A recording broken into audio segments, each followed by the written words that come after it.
ओम श्री गुरुभ्यो नमः। हरिः ओम। ओम गौरी मिमाय सलिला नितक्षत्ये कपदे विपदेशा चतुष्पदे अष्टापदे नवपदे बभूविषे सहस्रा अक्षरा परमेभ्यो मन्ये।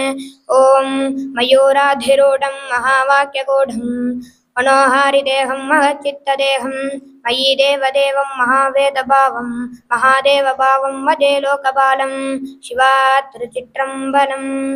ओम ஆனை முகமும் ஐந்து கரமும் பரந்த மார்பும் பருத்த தொந்தியும் கருத்த மேனியும் என் கருத்தினோள் இருப்பவனும் மேன்மைகள் பலதொரும் மேலிலை பற்றி மென்னப்ப சுவாமியின் திருத்தால் பணிவோமே.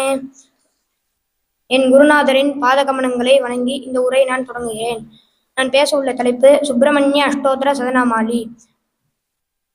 முன்னாடியே இதுல 10க்கு அர்த்தம் சொல்லியிருப்பேன். இப்ப 11லேருந்து 25 வரை நான் அர்த்தம் சொல்றேன். முதல் 1, ஓம் சக்திதராய நமஹ. சக்திதரன் அப்படின்னா சக்தி ஆயுதத்தை கையில் வைத்திருப்பவர். ஓம் விஷிதாச பிரபஞ்சனாய நமஹ அப்படின்னா அசுரர்களை சம்ஹாரம் செய்ததால் விஷிதாச பிரபஞ்சனாய நமஹ அப்படின்னு சொல்லிடுறாங்க.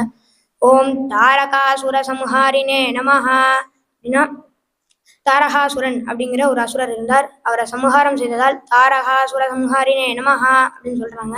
இதை நான் எதுல இருந்து எடுத்தேன்னா ஸ்காந்த புராணத்துல யுத்த காண்டத்துல கூறப்பட்டிருக்கு.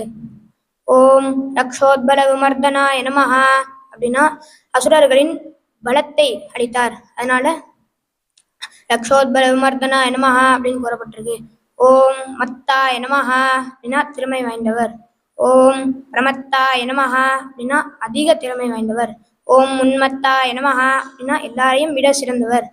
ஓம் சுரக்ஷகாய நமஹ அப்படின்னா தேவர்களை காப்பாற்றுபவர். ஓம் தேவசேனா பதையே நமஹ அப்படின்னா தேவகுலத்தில் இருக்கும் சேனைகளுக்கு தலைவர். ஓம் பிராக்ஞாய நமஹ அப்படின்னா அதிக ஞானம் கொண்டவர். ஓம் கிருபாலவே நமஹ அப்படின்னா பக்தர்களிடம் இரக்கம் குணம் கொண்டவர். ஓம் பக்தவத்சலாய நமஹ அப்படின்னா பக்தர்களிடம் பிரியமாக உள்ளவர். ஓம் உமாசுதாய நமஹ அப்படின்னா உமாதேவியின் புத்திரர். ஓம் சக்திதராய நமஹ அப்படின்னா முன்னாடி பார்த்த சக்திதரா நம்ம கையில சக்தி ஆயுதம் கொண்டவர் அப்படின்னு சொல்லியிருப்போம். இந்த சக்திதரா இக்ஷா சக்தி, ஞான சக்தி, கிரியா சக்தி வடிவம் கொண்டவர்.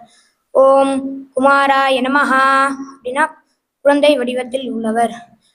அடுத்தவர் அஷ்டோத்திரத்தை அடுத்த வாய்ப்பில் நான் சொல்கிறேன். ஹரிஹி ஓம்.